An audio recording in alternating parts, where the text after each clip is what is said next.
ఎప్పుడైనా సరే ఏదైనా అకస్మాత్తుగా చూడకూడదు చూసామనుకోండి, ఎలా ఇప్పటికిప్పుడు స్నానం చేయడానికి అవకాశం లేదు, ఎలాగ మరి చాలా దోషభూయిష్టమైన విషయం చూశానే, ఈ పాపం పోవాలంటే అనుకున్నాను అనుకోండి, వెంటనే ఏమిటంటే గరికిని ముట్టుకుంటే చాలు పోతుంది.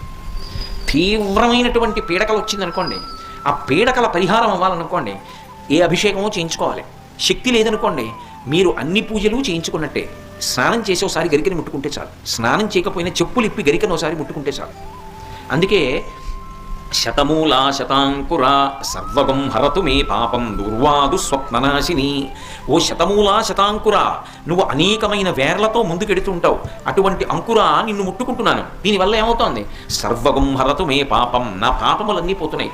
దుస్వప్ననాశిని, దుస్వప్నములు పీడకల యొక్క ఫలితము పోతోంది.